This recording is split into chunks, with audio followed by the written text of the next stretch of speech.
saya itu sebagai orang tua harus mulai dari mana? It's very overwhelming. Banyak sekali hal yang harus dipikirkan, banyak sekali hal yang harus dilakukan. Psikologi kita ada namanya core belief-nya ini. Core belief-nya sudah terbentuk sesuai dengan apa yang dipercaya oleh orang tua. Itu sebetulnya malah lebih mudah buat para orang tua.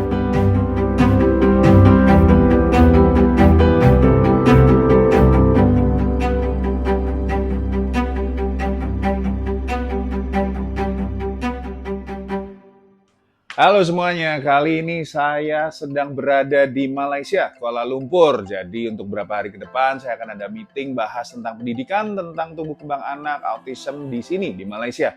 Nah, sebelumnya saya mau berbagi view di sini. Ya, halo Malaysia. Ya, nanti sambil jalan-jalan juga ya, saya akan coba makanan-makanan yang ada di sini.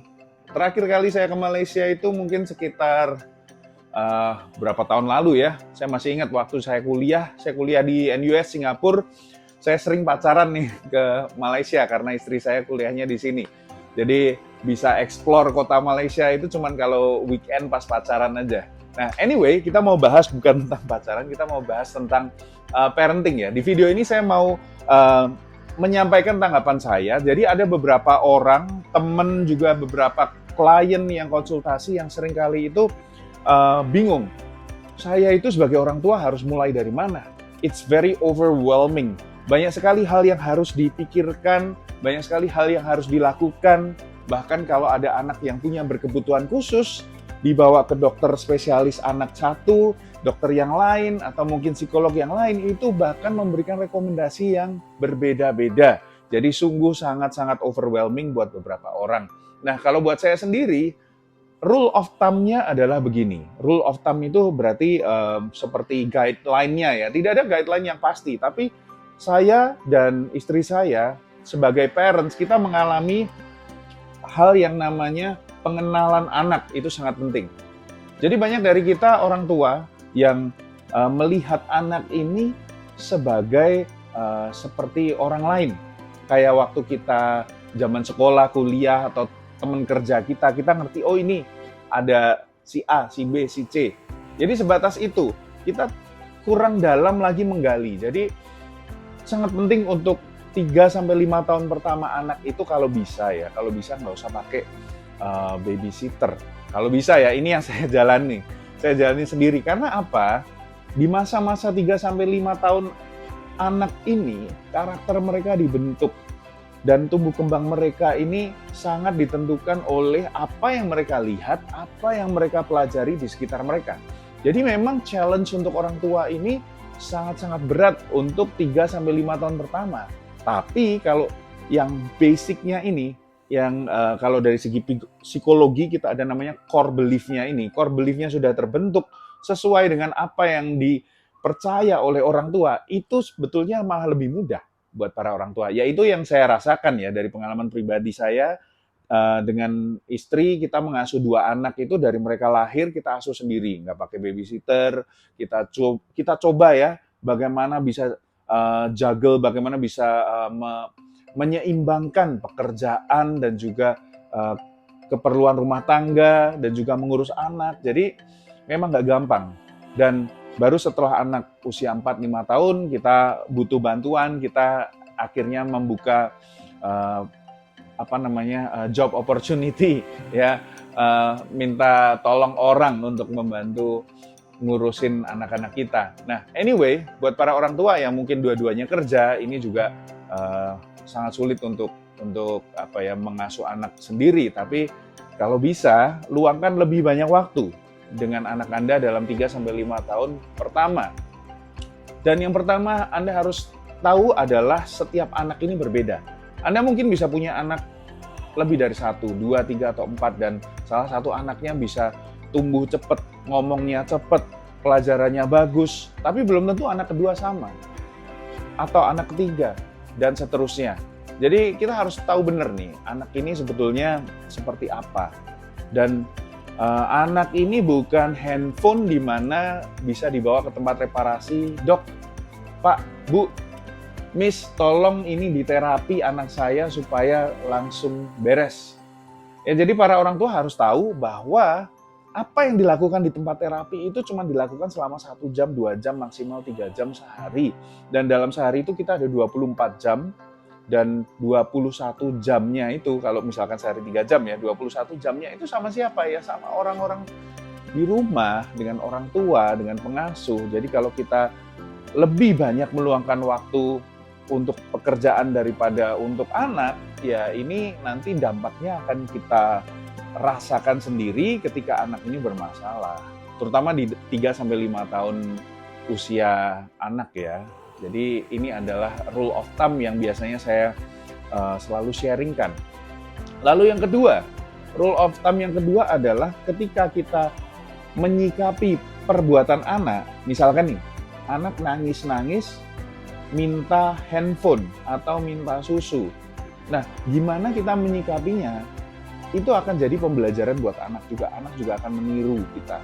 Kalau kita langsung main pukul, main kasar, anak akan nantinya kasar seperti kita. Kalau kita langsung memberikan, mengizinkan, anak nanti akan jadi manja, gitu ya. Kalau kita tidak menanggapi anak, sering kita cuekin, nanti anak juga mungkin sering cuekin kita. Jadi itu yang pertama.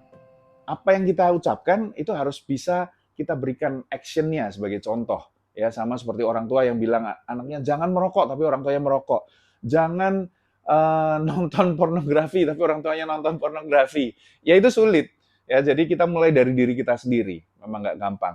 Lalu apa yang kita tanggapi itu mereka akan belajar dari situ. Nah ini nih yang penting nih. Ini bagian dari behavioral psychology. Jadi di dalam behavioral psychology kita percaya bahwa semua yang kita lakukan, kebiasaan kita, itu kita pelajari dari masa lalu kita, bahkan dari bayi, dari masa kecil. Jadi seperti anak-anak kita kalau nangis, kita harus tahu dulu fungsinya apa. Ya, sama seperti anak-anak dalam spektrum autisme yang seringkali stimming. Ya, stimming itu melakukan gerakan yang diulang-ulang, bisa jadi melirik-lirik, bisa jadi kedip-kedipin mata sambil tangannya gini-gini, ya kan? Atau gerak-gerakin badan, vestibular, ada berbagai macam. Dan kalau kita menyikapinya tidak dengan benar, anak ini akan terus-terusan mengulangi stimming itu. Gimana cara nanggepinya, gimana cara ngatasinya, ya kita harus pelajari dulu fungsinya apa. Jadi kalau anak ini marah, anak ini tantrum, fungsinya adalah untuk cari perhatian kita, ya kita jangan kasih dia perhatian. Contoh ya, ada klien yang menanyakan, Pak, saya sudah mencoba mempraktekkan teknik CT. Buat yang belum tahu teknik CT itu apa, ini buat anak-anak yang terlambat bicara dan bisa dipraktekkan kapan saja, oleh siapa saja. Saya ada videonya, silakan tonton di video YouTube saya yang membahas tentang cara mengatasi anak speech delay atau terlambat bicara.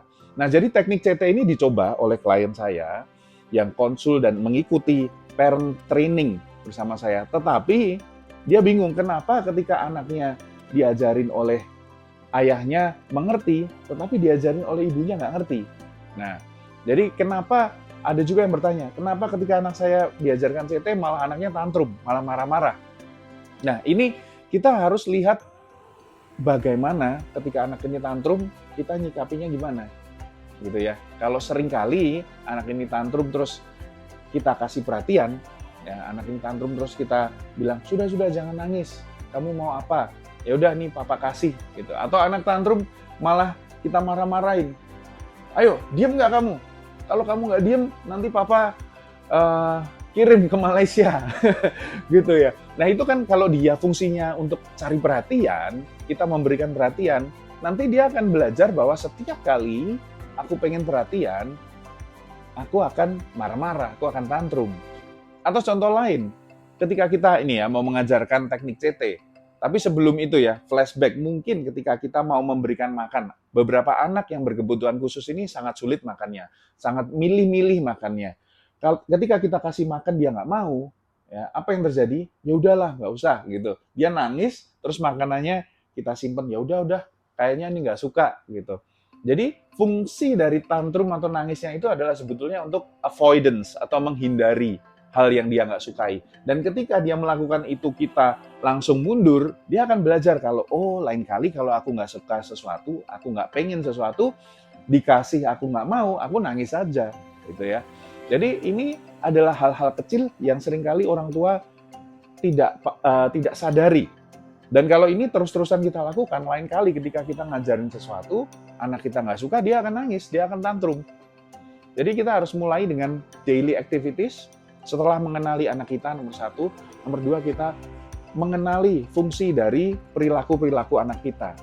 Dan nomor tiga, kita menyikapi setiap action ini. Kita orang tua ini sebetulnya tidak perlu selalu menanggapi action anak kita. Ya, jadi kita bisa diam dulu ketika anak nangis, tantrum, ya. Jangan langsung action. Kita mikir dulu ya, 1 atau 2 detik bisa ya. Dipikirin, anak ini ngapain sih kayak gini? Fungsinya apa? Terus apa yang bisa kita lakukan untuk membantu anak ini? Ya, tentunya kalau anaknya sudah dalam kondisi berbahaya nih, tantrum terus tiba-tiba mendekati meja, nanti kebentok meja, kepalanya sakit atau narik kabel atau apa ya, safety first. Safety kita harus langsung amankan anak ini, tapi kita tidak harus langsung menggendong anaknya atau harus langsung dikasih mainan supaya diem, itu ya. Jadi ini sebetulnya obrolan yang banyak sekali ditanyakan oleh orang tua. Semoga bisa bermanfaat untuk para parents di luar sana, tetap semangat.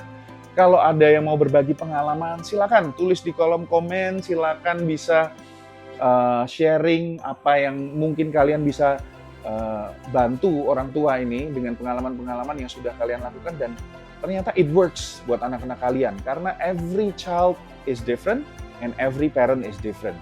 Dan semoga di channel ini, oh ya kalau belum subscribe silakan subscribe channel YouTube ini.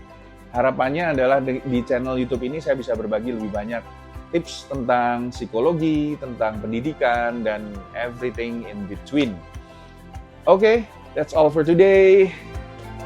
Saya mau lanjut jalan-jalan di Kuala Lumpur.